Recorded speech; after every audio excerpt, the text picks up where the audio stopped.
Sheera Frenkel, An Ugly Truth, Inside Facebook's Battle for Domination.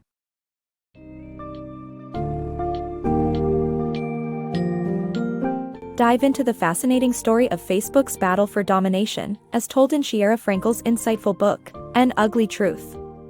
Discover the social media giant's controversial history, from Mark Zuckerberg's college days to the intricacies and dilemmas faced in the age of politics, fake news, and global crises.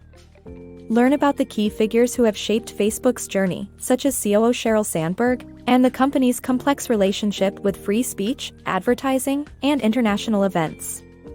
This book summary takes you through a condensed exploration into the ethical and technological challenges that have shaped one of the most influential companies of our time.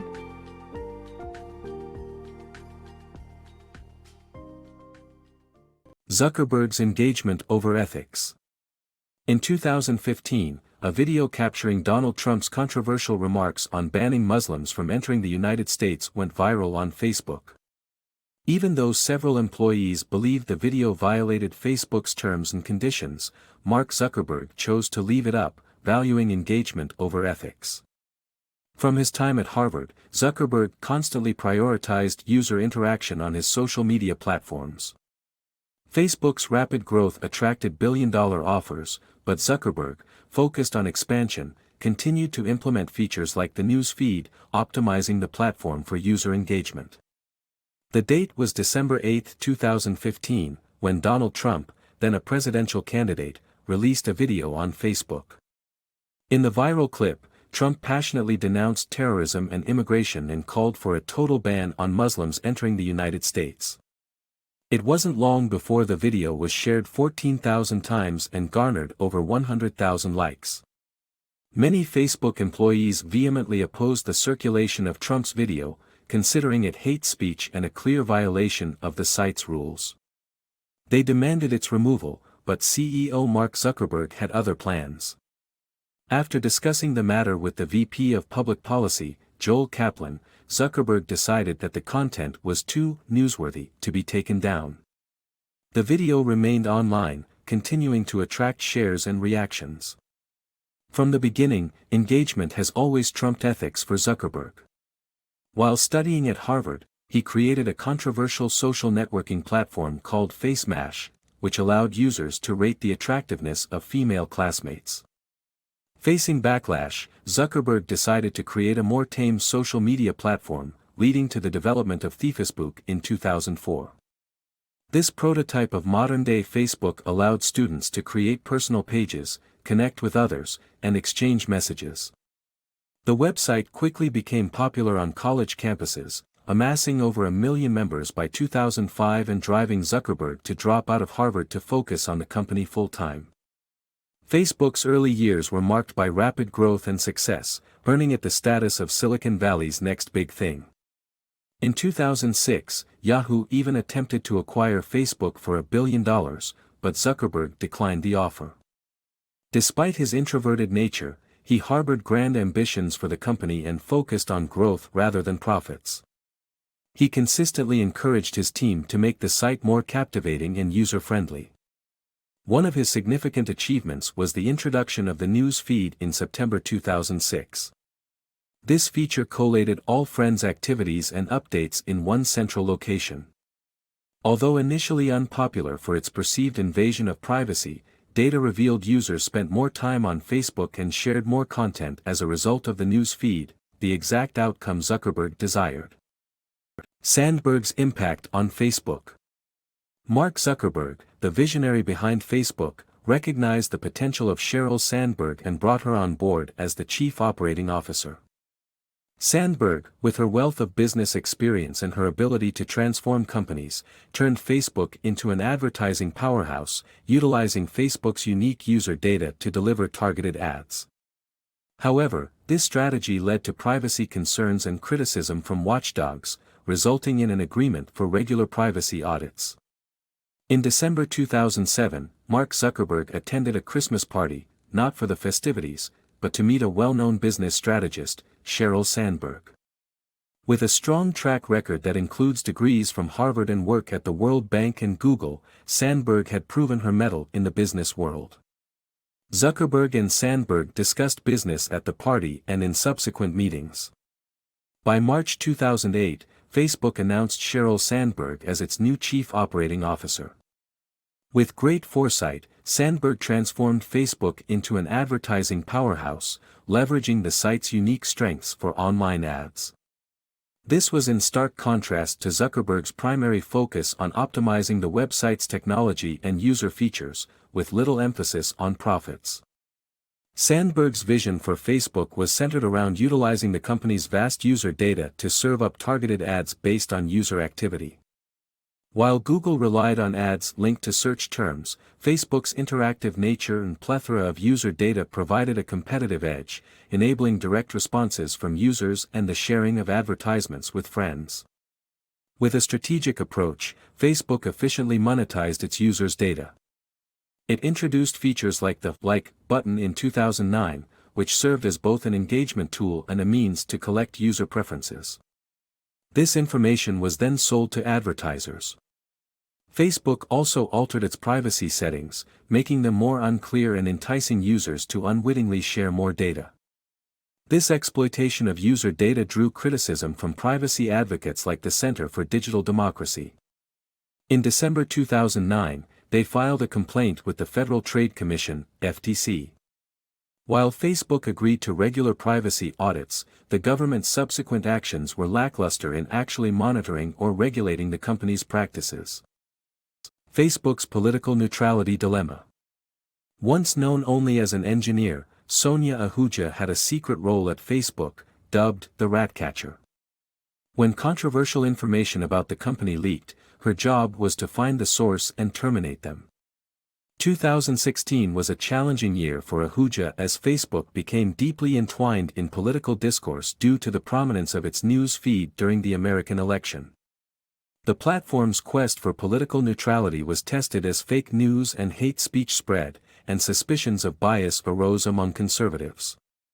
Simultaneously, Facebook's team grappled with Russian hackers exploiting the site for misinformation campaigns against Democratic candidates. Back in 2016, Sonia Ahuja's task as the Ratcatcher within Facebook took a challenging turn. The popular tech blog Gizmodo published a series of articles on internal issues at the social media giant.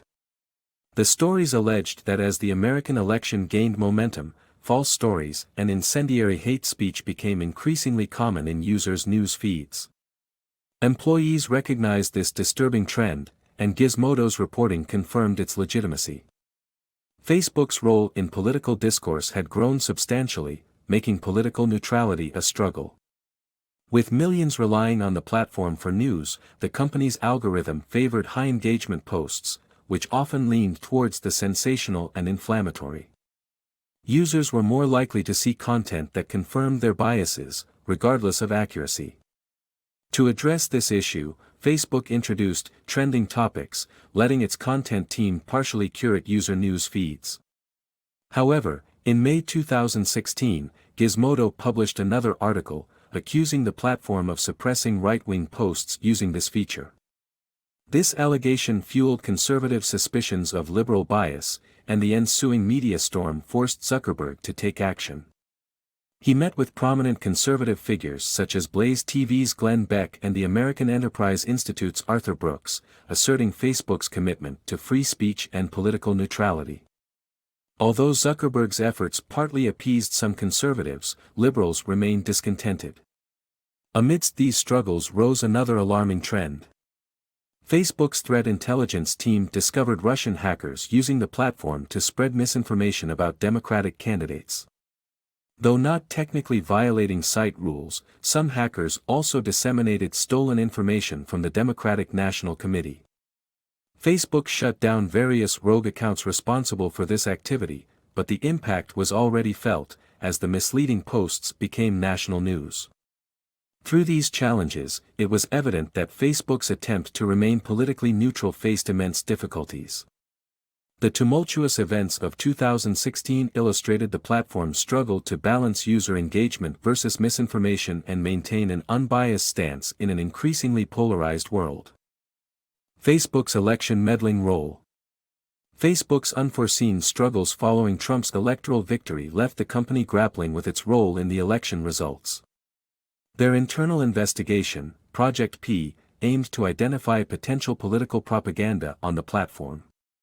This led to the discovery of the Internet Research Agency, IRA, a Russian organization that invested in Facebook ads during the election.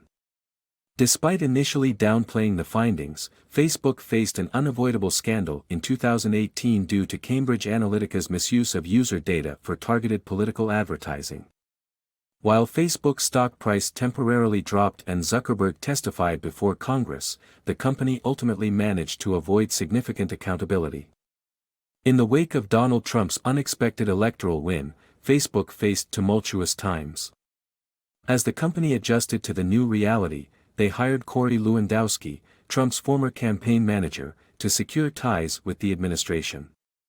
Meanwhile, Facebook employees began to understand that their platform might have played a hand in aiding Trump's rise to power. Deciding to investigate their role in the election, Facebook initiated Project P under the leadership of Alex Stamos, the head of cybersecurity. The goal was to uncover any external intervention in the form of political propaganda on their platform. During the internal investigation, the team stumbled upon the Internet Research Agency, IRA, a Russian organization that actively pushed its political agenda using Facebook ads. The IRA spent over $100,000 on divisive campaign ads, garnering widespread attention and ultimately reaching 126 million Americans. It is believed that these efforts swayed the outcome of the 2016 election. Initially, Facebook downplayed these alarming discoveries, reluctant to be pulled into a political controversy. However, in March 2018, the truth came to light when it was reported that Cambridge Analytica, a UK consulting firm, exploited a security loophole and harvested data from 87 million Facebook users. This data was sold to the Trump campaign to create targeted political ads.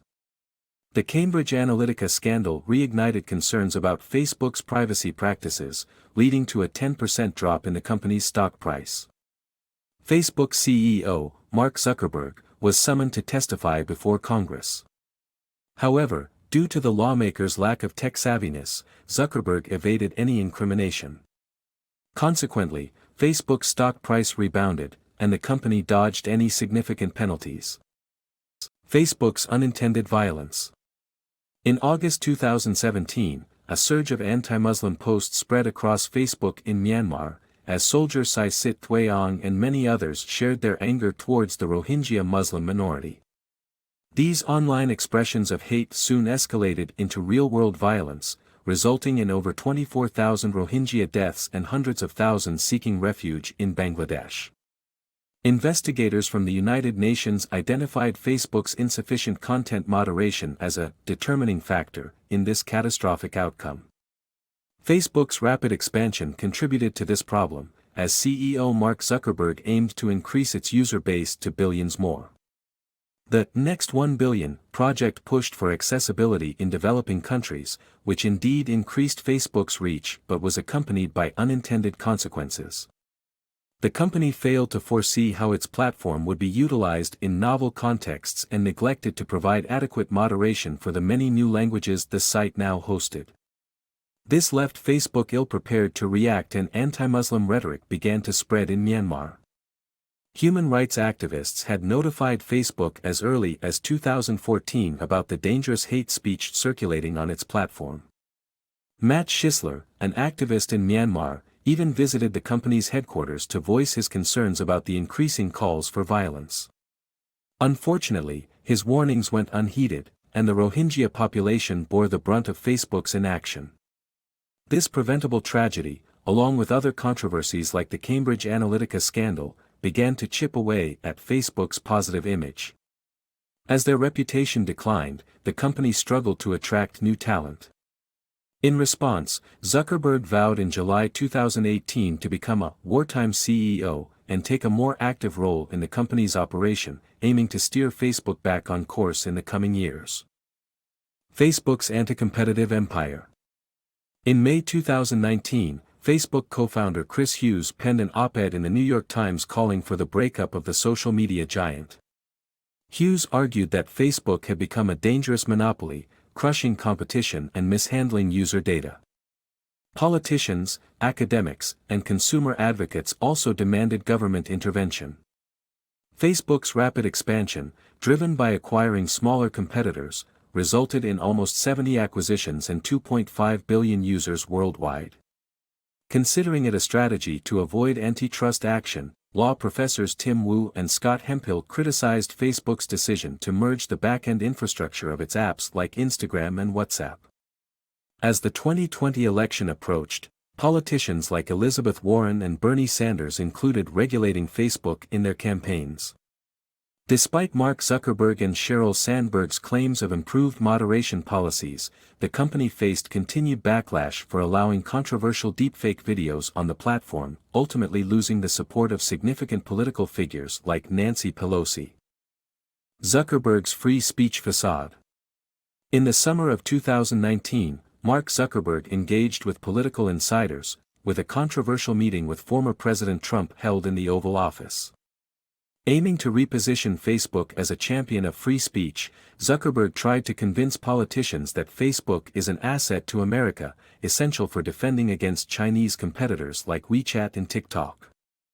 However, the unveiling of Facebook's policy to avoid fact-checking or moderating political ads attracted fierce backlash. Critics saw through Zuckerberg's attempts to reframe Facebook's laissez-faire moderation stance as a commitment to free speech when he delivered a high-profile, widely criticized speech at Georgetown University. Zuckerberg's efforts failed, and public dissatisfaction with Facebook's negative effects continued to grow. In the summer of 2019, Mark Zuckerberg forged relationships with political insiders, including a successful yet controversial meeting with former President Donald Trump. Zuckerberg's goal was to change how Facebook was perceived, promoting it as a guardian of free speech, and an American asset against Chinese competitors like WeChat and TikTok.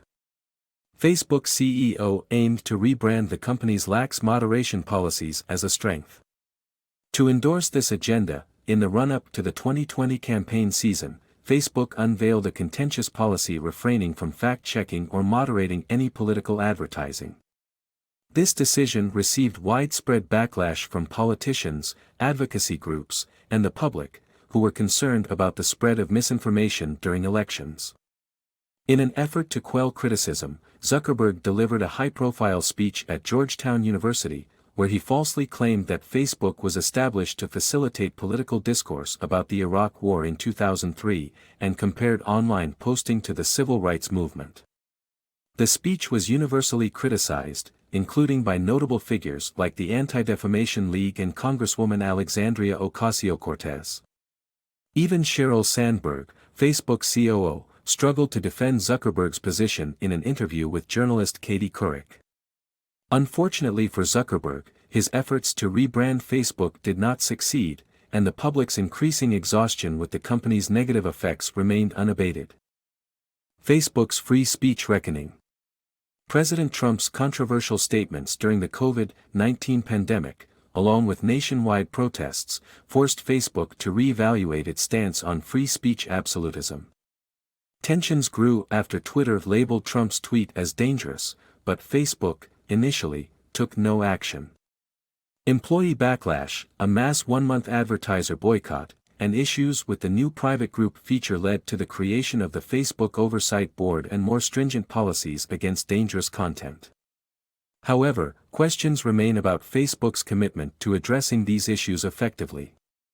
In April 2020, as the COVID-19 pandemic surged, President Trump suggested ingesting household disinfectants as a cure. The controversial clip was posted on his Facebook page, violating the platform's rules against medical misinformation. Yet, Zuckerberg chose to keep the post up, emphasizing the importance of free speech. A few months later, amid nationwide protests following George Floyd's murder, explosive rhetoric ramped up across social media. In response to Trump's incendiary tweet suggesting protesters deserve to be shot, Twitter labeled it as dangerous. However, Zuckerberg decided against taking any action, sparking outrage among Facebook employees, leading to a digital walkout, and an open letter by 33 founding employees condemning the company's inaction. June 2020 saw advertisers join the fray, as companies like Verizon, Starbucks, and Ford boycotted Facebook for a month. In addition to political content, Facebook's private group feature came under fire as unmoderated spaces bred hate speech, conspiracy theories, and extremist organizations. Infamously, these groups played a significant role in organizing the violent mob that stormed the U.S. Capitol on January 6, 2021. Facing immense pressure, Facebook finally took action. It implemented stricter policies against dangerous posts and suspended Trump's account temporarily.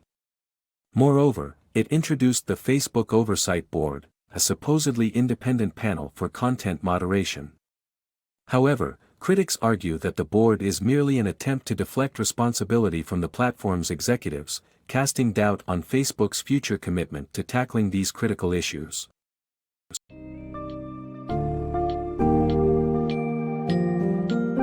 In conclusion, An Ugly Truth presents a compelling and meticulously researched narrative of Facebook's struggles with ethics, politics, and content moderation. From its humble beginnings to its reign as a social media giant, Facebook has faced numerous controversies and internal battles. The company's questionable tactics and unethical practices have exposed the darker side of its meteoric rise. Despite recent attempts to reform and adapt to the challenging landscape, Facebook's future remains uncertain. Sheera Frenkel's book illuminates the many complexities and challenges facing not only Facebook but also the larger tech industry, as it grapples with its immense power and responsibility in shaping global discourse and society.